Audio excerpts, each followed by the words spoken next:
Boa noite, pessoal. Então, só para nós conseguirmos fazer o fechamento desse primeiro slide, que é a introdução às organizações.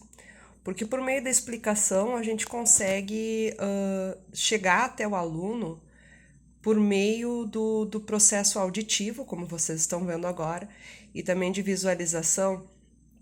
A gente consegue aprimorar a metodologia de ensino, ajudando vocês na compreensão e na estruturação do aprendizado, tá? Então aqui, ó, para a gente iniciar, vocês viram que o slide acomete o quê? Até o final do século XIX, as organizações eram poucas e pequenas. O que significa isso, tá? Até o final do século XIX, nós tínhamos muitos artesãos. Não existiam grandes indústrias, eram pequenas fabriquetas que a gente chamava mesmo, tá? Mas a visualização de pequenos negócios, os artesãos mesmo. A partir do século XX, a administração ela apresenta uma notável evolução no quê? Porque houve ainda a Revolução Industrial, né? E com ela se fez com que houvesse uma mudança de cenário muito grande em nível global, né? Mundo, então, global, mundo, onde as pessoas tiveram que começar a se organizar melhor para poder se produzir mais. O foco da administração, vocês sabem que é a lucratividade, né? Uma empresa existe para ter lucratividade, é o fim dela, o objetivo fim dela. Então, para se ter maior lucratividade, rentabilidade, nós precisamos ter organização. Então, a partir da revolução, da grande revolução industrial, da criação da máquina a vapor, de maiores números de operários, né? Naquela época se chamavam operários dentro das fábricas, se precisou achar meios para que se conseguisse controlar melhor as organizações. Então, ali a história das organizações e da administração é um capítulo que teve seu início há pouco tempo, ela é muito recente, a administração é uma ciência recente. E vocês viram ali que ela teve grande influência da filosofia, da religião e do exército. Por que da filosofia? O pensamento dos grandes filósofos, tá? Sócrates, Platão, Aristóteles, né? Eles tinham essa função de direcionamento que era muito importante, que era e é muito importante no contexto administrativo. Ali a gente dá uma frisada maior na influência da igreja e do exército, por quê? Porque a igreja ela tem esse potencial, né, de grande demanda, a igreja católica principalmente, onde ela reunia, né, as pessoas que creem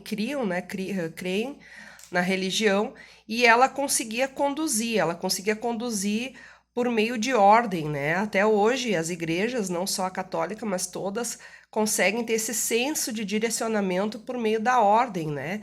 Por meio da disciplina. E a principal influência que nós temos dentro da administração é a militar, tá?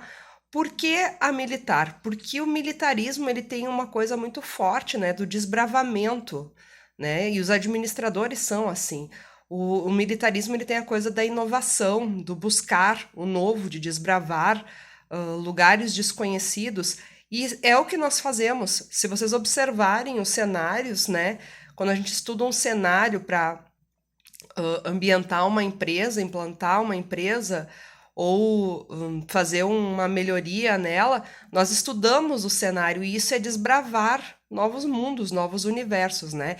Então, o militarismo ele vem com essa força muito grande para dentro da administração, principalmente por causa dessa questão do desbravamento, do novo, né? Do inovar, do criar, do desestruturar, inclusive, vem com a função de organização linear, tá? De escala hierárquica, ou seja, né, de níveis maiores para níveis menores, unidade de comando, né? Vocês sabem que nós temos ali na parte de militarismo quem? General, coronel, sargento, e isso é muito forte. Dentro das empresas nós temos quem? Os presidentes, diretores, né? Os gestores, gerentes, né? Coordenadores, supervisores. Delegação de autoridade, ou seja, eu delego, tem os responsáveis por delegação, né? de funções e a centralização do comando e descentralização da execução. O que é isso? Centralização do comando, os líderes, né? E descentralização da execução, ou seja, várias pessoas fazem as funções de acordo com aquilo que lhes é denominado, tá? Quando nós falamos de novo aqui da Revolução Industrial, vocês viram ali que nós tínhamos falado um pouquinho antes sobre a invenção da máquina a vapor, né? E o quanto ela foi